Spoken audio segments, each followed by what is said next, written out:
Astrological portrait by Ciro Discepolo. It is summer, the last century, in a house of the old Russian bourgeoisie.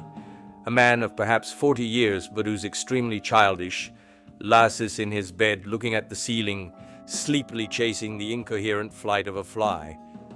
It is lunchtime, and his childhood friend Stolz tries in vain to save him from his apathy, his laziness, his inactivity. But there is no way to shake him, and not even the subsequent acquaintance of the young Olga with whom he falls in love manages to defeat his laziness.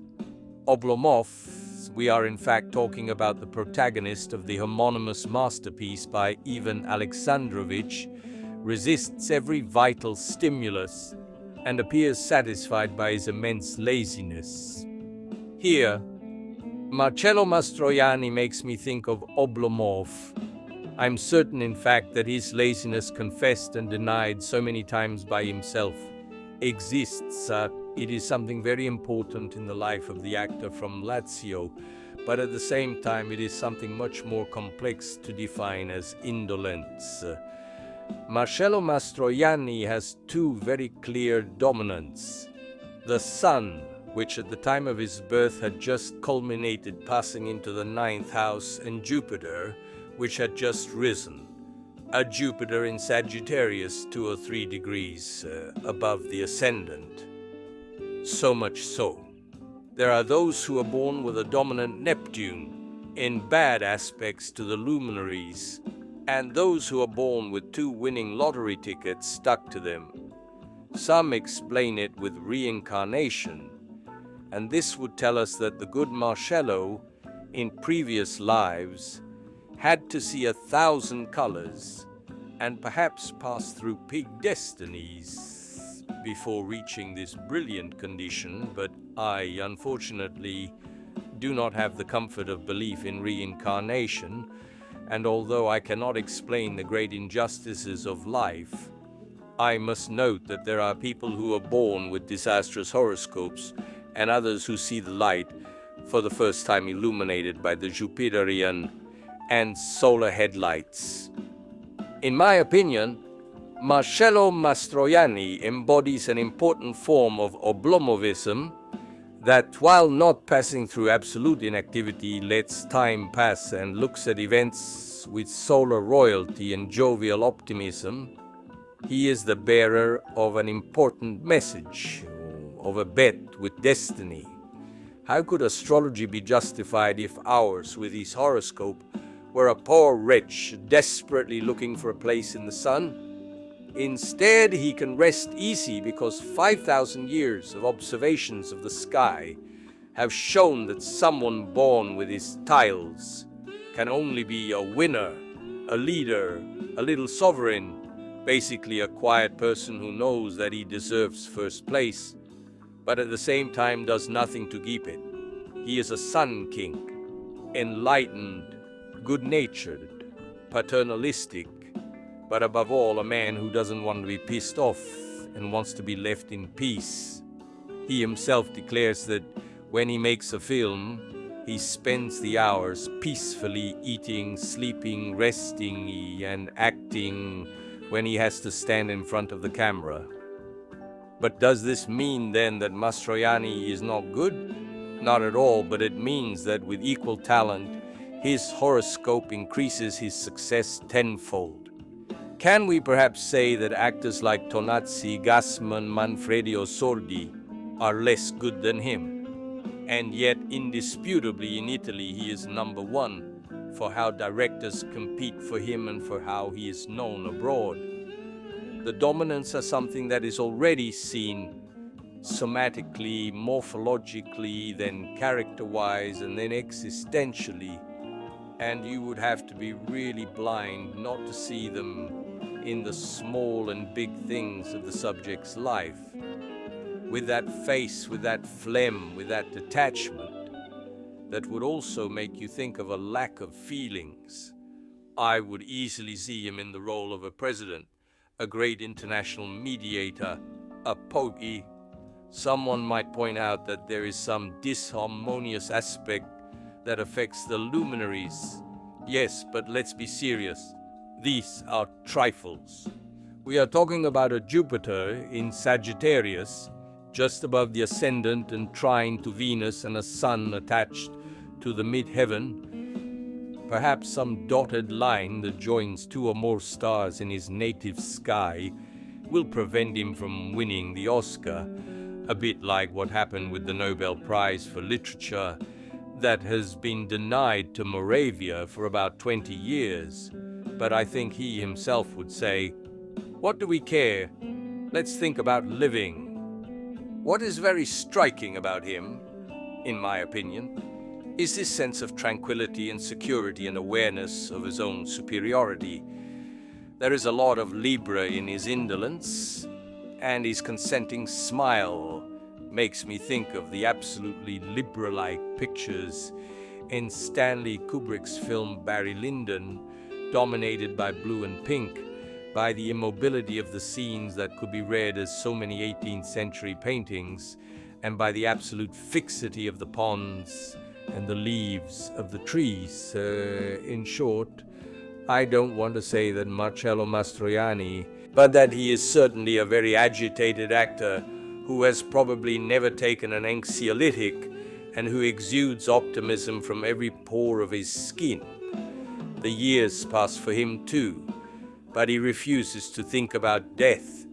And in an interview, he said that he prefers to see himself, even very old, carried in a wheelchair, barely able to read the newspaper, but alive rather than dead.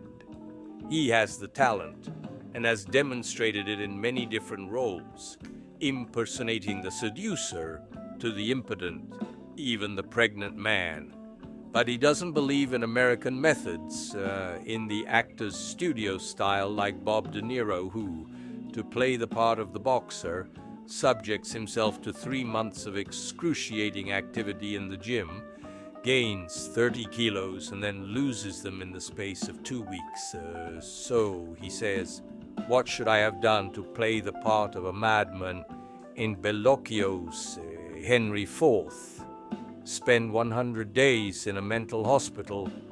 No, when he works with his favorite director, Fellini, he stays aside, he's calm. Then Federico explains to him what he has to do. He doesn't ask questions. He goes on stage and shoots, just like that, without any fuss. In America, they had offered him big contracts. Many had called him. But he can't stand the stress of American efficiency made up of timed cocktails, press conferences, gala evenings, handshakes with thousands of fans. He often falls asleep watching television because he's satisfied and doesn't want to overdo it, even if he actually works a lot.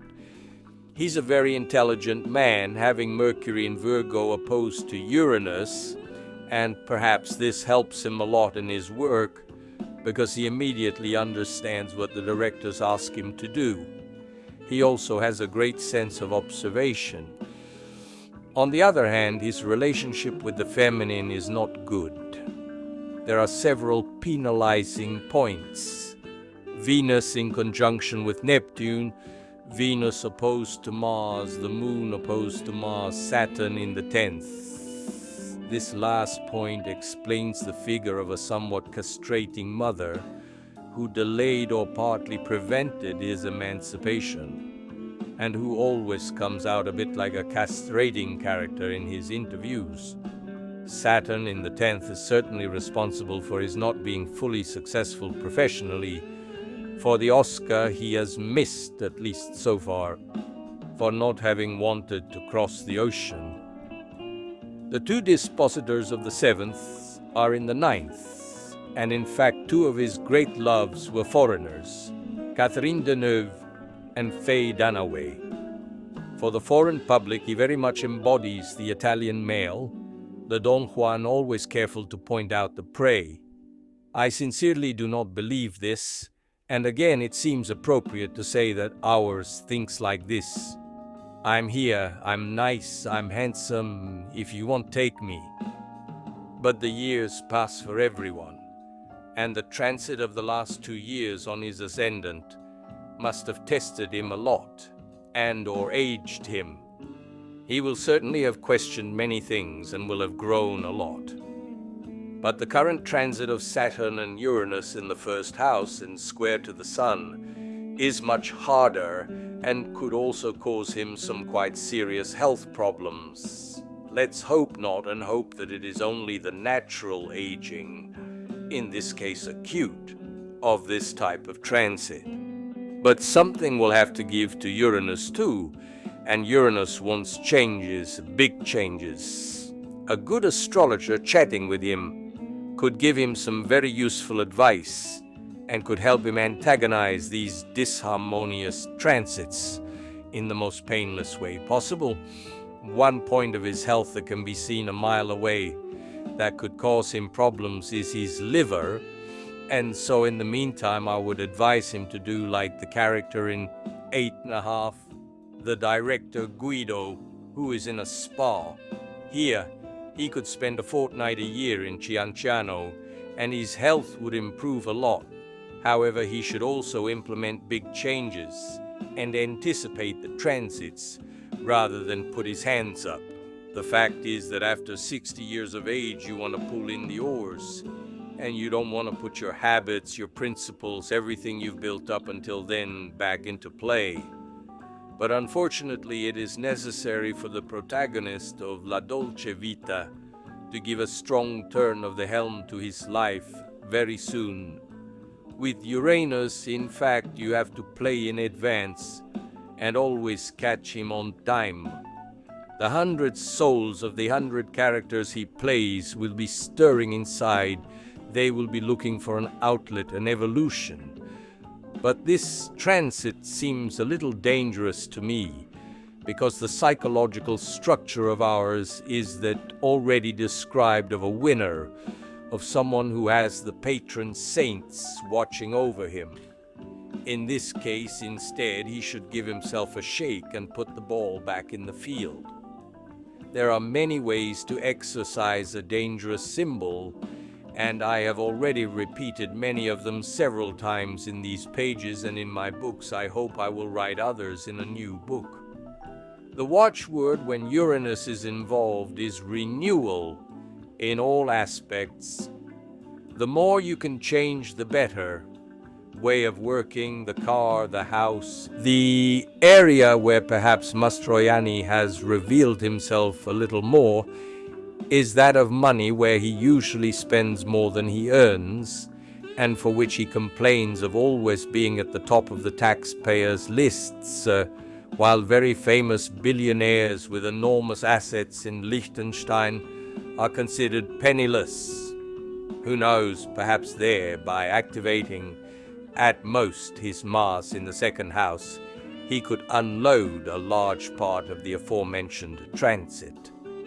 The current solar return, I'm writing on May 17th, 1988, places the emphasis on the fourth house and places a sun almost in conjunction with Mars in the sixth house, which is not a pleasant thing for health. But it will be above all the worries and small anxieties, Neptune is dominant in the solar return, that will bother the actor born in the province of Frosinone on September 26th, and not 28th as is officially known, 1924 at 12:15. What advice should I give him? First of all, hang his Oblomov, like Fellini hanged the critic Daumier in 8½, and then take a nice trip on his next birthday. Ciro Discepolo, taken from the book Ritratti di Celebre, Edizioni Ricerca 90, 1991,